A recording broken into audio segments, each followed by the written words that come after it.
el Centro Apostólico Altar de Jehová de Eclesía presenta lo mejor del trigo. Conduce Lourdes Bravo de Villar.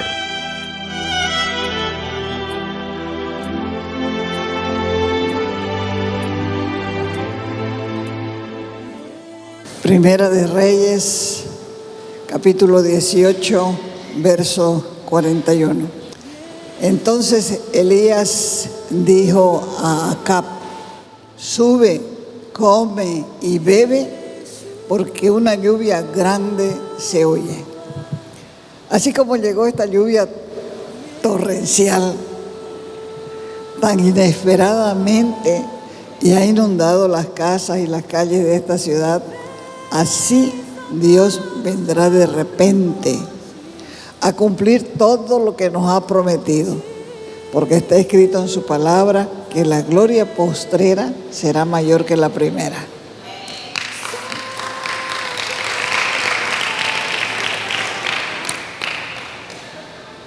Cuenta la Escritura que después de haber presenciado todo el pueblo de Israel la manifestación extraordinaria del poder de Dios, Acab fue a comer y a beber como si no hubiera pasado nada.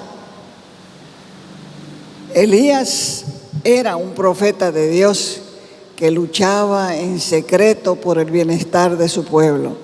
Y Acab era un rey que solamente pensaba en la satisfacción de la carne. Comer, beber, nada más. Porque ni siquiera gobernaba su reino, la que gobernaba era Jezabel. El rey no aprovechó al ver este despliegue de poder en el Monte Carmelo, de arrepentirse, de orar, sino que se fue después de eso a comer. Y el profeta aprovechó para orar. Y aquí vemos una gran diferencia entre estos dos hombres. Si alguno tuviera derecho de comer, sería precisamente el profeta Elías, después de tanto trabajo y estrés y tensión delante de 850 falsos profetas. Aquí hay una ironía de parte de Elías para Acab. Haz lo que querrás, le dijo. Come, bebé, que es lo único que te agrada. Y yo haré lo mío.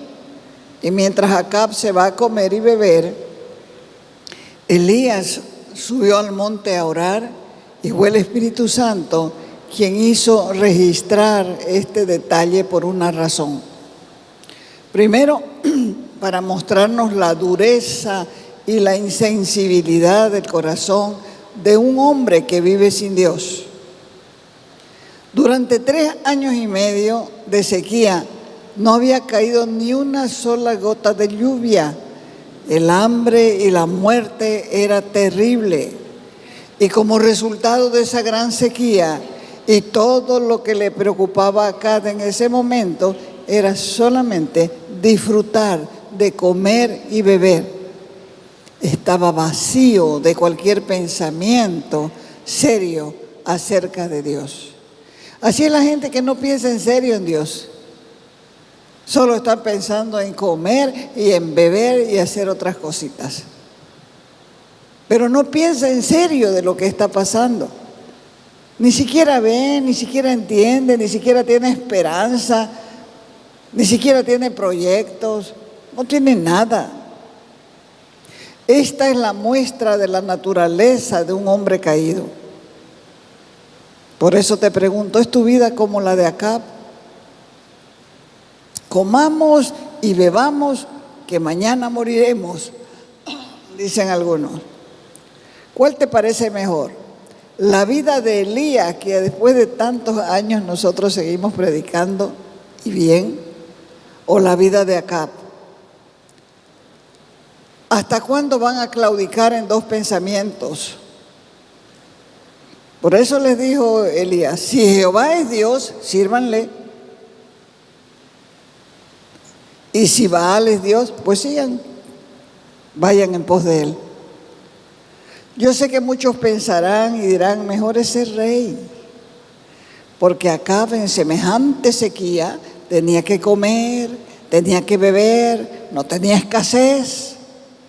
Y muchos han endurecido tanto sus corazones que no les importa el pueblo, no les importa la predicación del Evangelio, no les importa que Dios los llame continuamente, siguen con un corazón endurecido.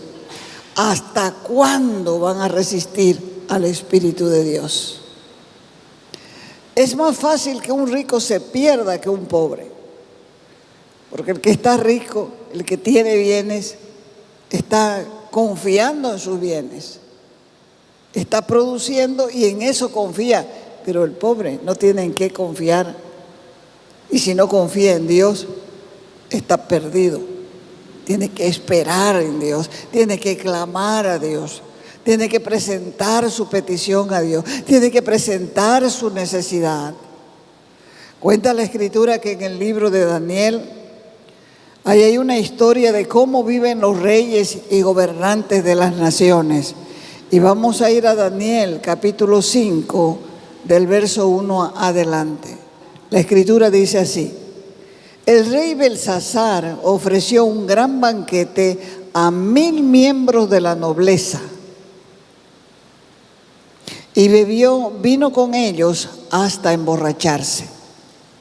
Mientras brindaban, Belsasar mandó que le trajeran las copas de oro y de plata que Nabucodonosor, su padre, había tomado del templo de Jerusalén.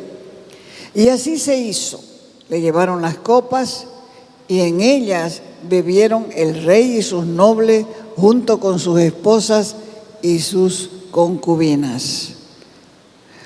Ya borrachos, se deshacían en alabanza a los dioses de oro, de plata, de bronce, de hierro, de madera, piedra. Y en ese momento, en media sala del palacio, apareció una mano que a la luz de las lámparas escribía con el dedo sobre la parte blanca de la pared, mientras el rey observaba la mano que escribía. Cuando él vio la mano escribiendo, comenzó a temblar, empalideció de susto, las rodillas comenzaron a temblarles y apenas podía sostenerse. Mandó entonces que vinieran los hechiceros, los astrólogos y adivinos, y a estos y otros sabios de Babilonia, y les dijo: al que lea lo que allí está escrito y me diga lo que significa, lo voy a vestir de púrpura. Era la ropa del reino.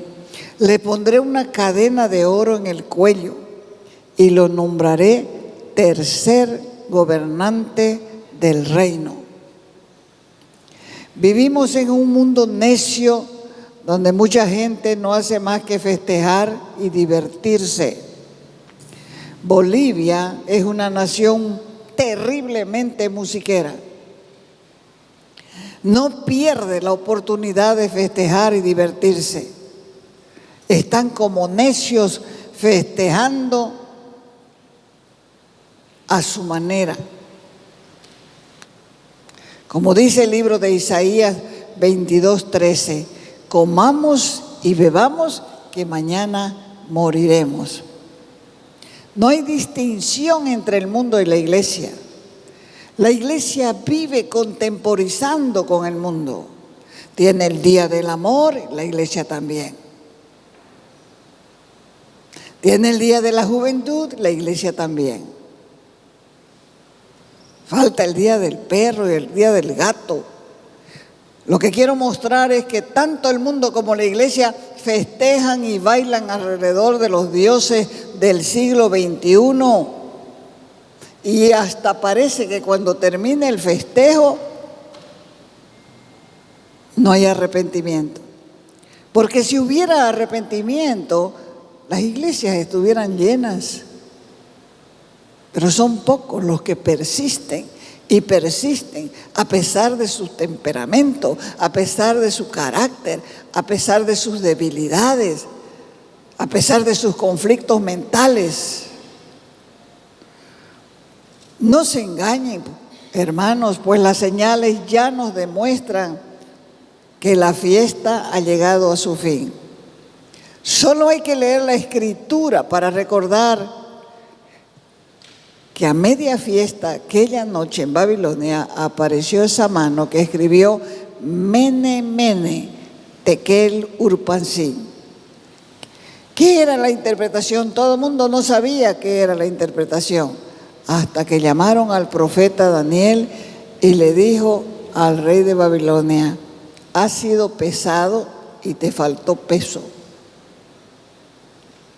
La balanza de Dios está lista y Él ya ha pesado el mundo y ha pesado también a la iglesia, y el resultado puede ser terrible en el día del juicio.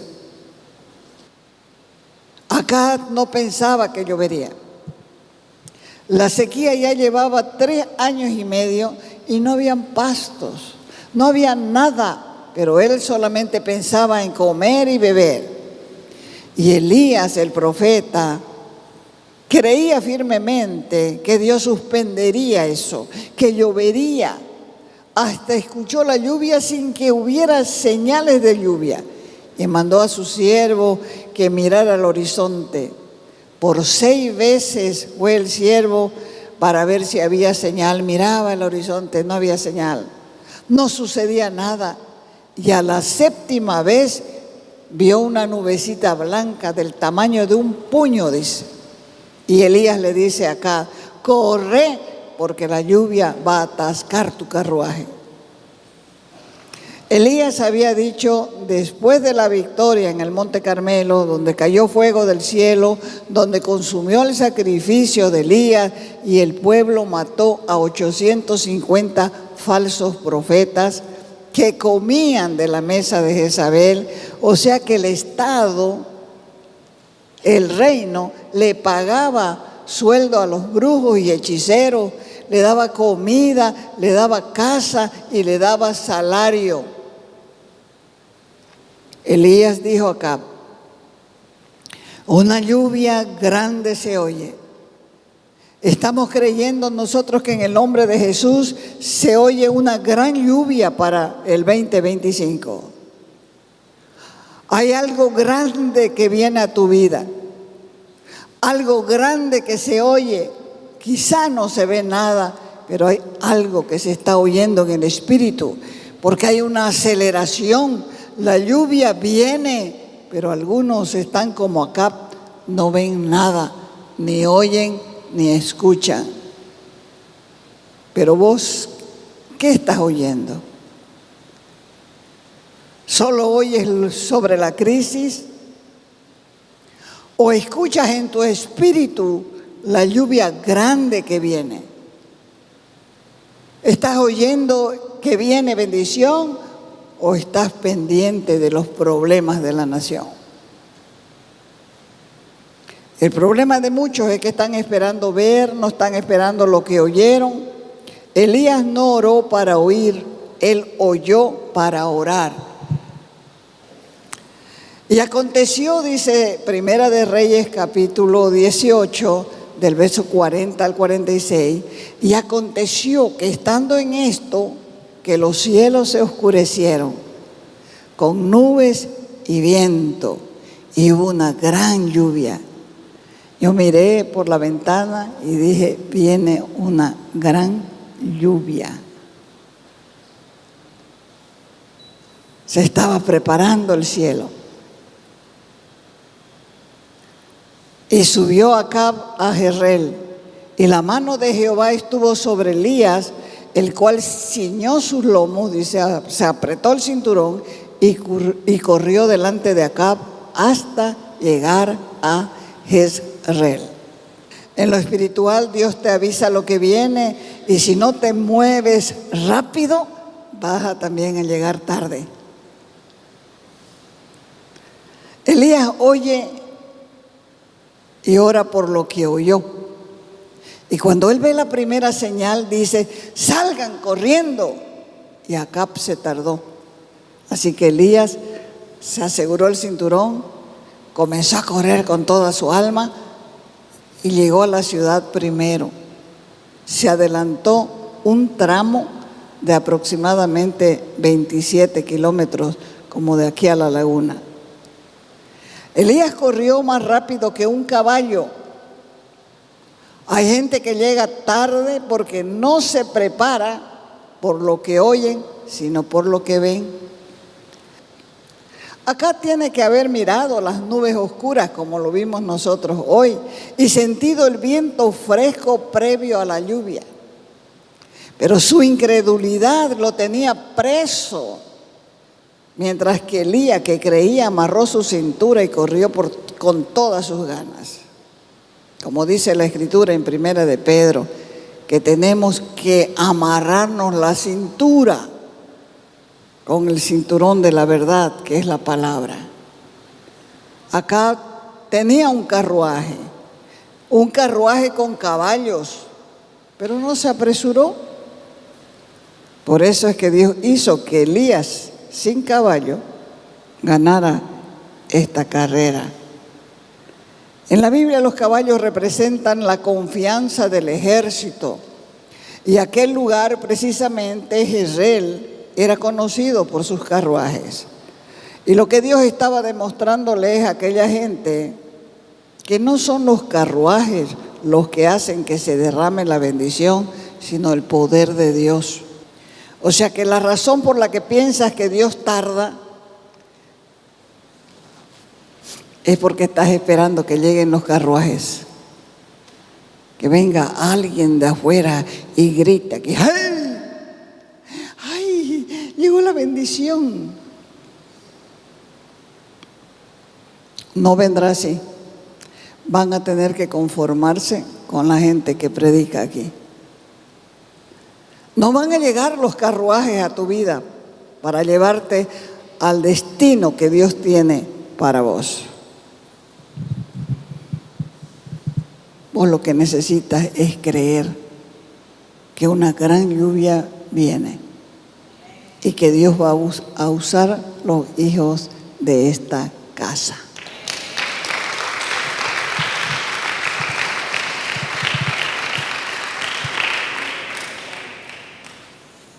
Porque lo que Dios va a hacer no depende de nada natural.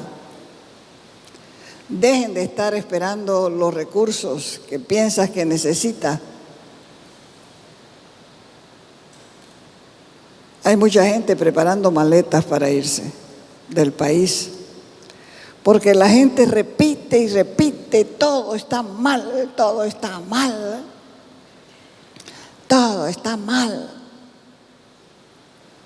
Estamos sobresaturados de malas noticias. Todo lo que oímos son problemas. Pero por un momento cerremos nuestros oídos a lo que el mundo dice y aprendamos a escuchar lo que Dios nos está diciendo ahora en forma individual. La confianza y la fe cambian la visión de cualquiera que cree. Elías 6 veces mandó a ver si el criado veía algo, mientras él oraba y oraba y oraba, hasta que a la 7ª vez el criado gritó y dijo: veo levantarse una nube al tamaño de un puño. Y con esa nube al tamaño de un puño, Elías creyó y dijo: una gran lluvia viene. Dios va a seguir levantando hombres y mujeres para que desempeñen una misión específica en un momento preciso. El profeta Elías fue un siervo ungido, levantado por Dios para un tiempo caótico y de gran crisis nacional. En los días de Elías, el pueblo de Israel se encontraba en una situación espiritual trágica. Diga, trágica.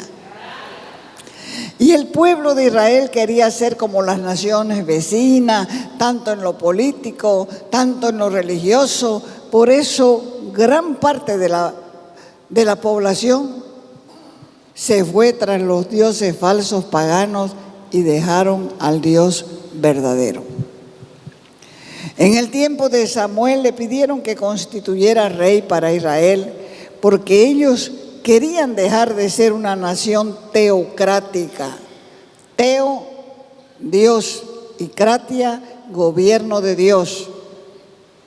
Ellos no quisieron que Dios los gobierne, así que pidieron un rey que los gobierne como todos los países vecinos. Y cada cual elige las autoridades que tienen. Por eso cuando tocan las elecciones, nosotros deberíamos orar al Señor. ¿Quién quieres poner? ¿Quién quieres poner? ¿Quién quieres poner? Porque ya hemos visto que la mayoría se equivoca. ¿Por qué? Porque míralo. Vamos a 1 de Samuel, capítulo 8, verso del 5 adelante. Esto fue lo que pasó en aquel tiempo. El profeta de aquel tiempo era el profeta Samuel. Y le dijeron, vino el pueblo, vinieron los líderes, las otras autoridades del pueblo, y le dijeron a Samuel: tú has envejecido ya, y tus hijos no siguen el ejemplo. Mejor danos un rey que nos gobierne como lo tienen todas las naciones. Y cuando le dijeron que tenían que tener rey, Samuel se disgustó y se puso a orar al Señor. Pero el Señor le dijo: considera seriamente todo lo que el pueblo te diga, le dijo, porque en realidad no te están rechazando a vos, me están rechazando a mí, pues no quieren que yo reine sobre ellos. Te están tratando del mismo modo que me han tratado a mí desde el día que los saqué de Egipto hasta hoy. Me han abandonado para servir a otros dioses. Así que haceles caso, pero adviérteles claramente del poder que el rey va a ejercer sobre ellos. Así que pasaron de un régimen de gobierno teocrático a un régimen monárquico. El cambio político engendró en la nación una decadencia religiosa, una decadencia moral y una serie de guerras internas y civiles. Las guerras nacionales engendraron una serie de nuevas alianzas con los pueblos paganos e impíos. Y el rey Omri de Israel hizo alianza con el rey de los sidonios. Y la alianza se concretó mediante el matrimonio de su hijo Acab con la hija del rey de los sidonios, Jezabel. Primera de Reyes, capítulo 16, verso 32. Y esta Jezabel, dice la Escritura, hizo altar a Baal en el templo de Baal que él edificó en Samaria. ¿Quién era Jezabel? Era hija del rey de los sidonios, era sacerdotisa de Astarte o Acera y de Baal, y antes de casarse con el rey Acab de Israel, también era una ferviente adoradora de Baal. Tenía un carácter fuerte y hacía lo que quería con su marido, el rey Acab. Así que ella se convirtió en misionera fanática de la religión pagana y comenzó a perseguir a los profetas de Jehová. Ella fue la que introdujo la idolatría al país con su culto a Baal y a Astarot.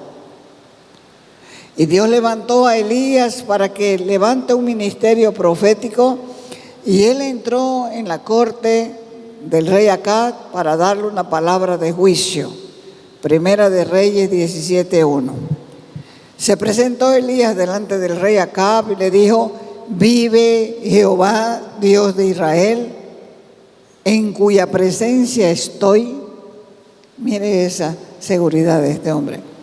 Que no habrá lluvia ni rocío en estos años, sino por mi palabra.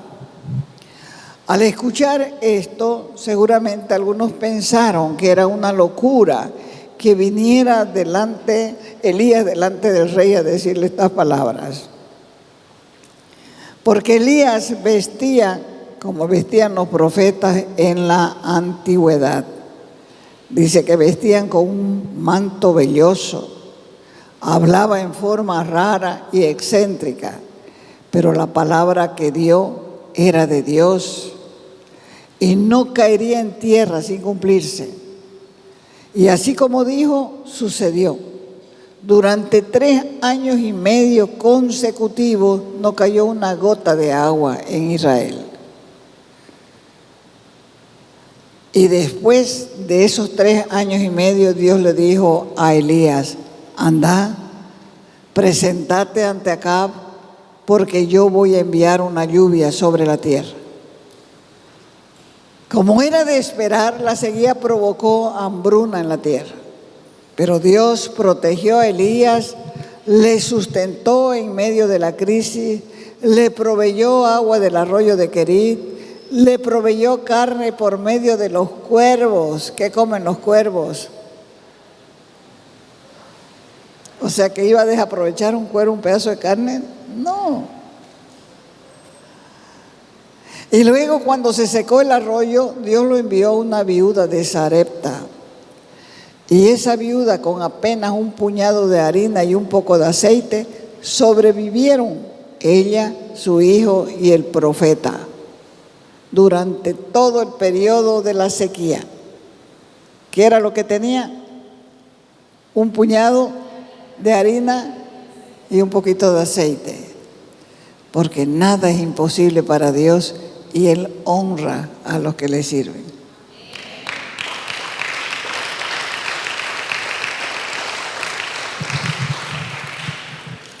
En el encuentro de Elías y Acab hubo 2 subidas al monte Carmelo. Primero, para reunir a los sacerdotes de Baal y Acera, y la segunda, para esperar la lluvia. La primera subida al monte Carmelo, Dios siempre prepara todo con el fin de que se cumplan sus propósitos. Cuando Dios decidió que era el tiempo de que la lluvia cayera de nuevo sobre la tierra, Él inquietó a Acab para que este hombre saliera en busca de pastos verdes para alimentar sus caballos y las mulas de la corte. Elías no se dejó influenciar por el discurso negativo de ese siervo incrédulo que él tenía. Solamente servía para hacer café, pero era incrédulo, no le ayudaba en nada. Sino que las varias veces que lo mandó esperando que el hombre viera algo espiritual, el hombre no veía nada. Nosotros también tenemos que aprender a alejarnos de este tipo de gente y aprender a callar lo que Dios nos dice. Porque el enemigo va a levantar voces negativas que van a intentar carcomer tu fe y tu confianza en el Dios Todopoderoso. A la 7ª vez que fue el siervo de Elías, vino diciendo: he visto una nubecita al tamaño de un puño. Y para el hombre era insignificante el tamaño de un puño en el horizonte. Pero lo que no sabía era que Dios le había dicho a su mentor, a Elías, o a su patrón, porque este no era discípulo, no se ve que fuese discípulo, que venía una gran lluvia. Y la lluvia significa vida, hermanos. Y toda clase de bendición. Si no hay lluvia, hay sequía. Y si hay sequía, no hay fruto, no hay producción, hay hambre. Pero la lluvia trae vida, porque la lluvia cubre la vegetación de la tierra, hace crecer las plantas, hace producir los frutos y hace que el corazón del hombre se alegre. En el ámbito espiritual, la lluvia nos habla también de purificación, de limpieza, de refrescamiento espiritual, de vivificación, de crecimiento y de poder. Es hora que la lluvia de Dios caiga sobre tu vida, para que salgas del desierto espiritual donde estás estancado. Porque si no hay agua, no hay vida. Y la palabra de Dios es agua de vida que nos hace reverdecer. Te invitamos a nuestras reuniones los días viernes y sábado a las 6 de la tarde. Los domingos a las 10 de la mañana y a las 6 de la tarde. Calle Nicolás Suárez, esquina Félix Pinto.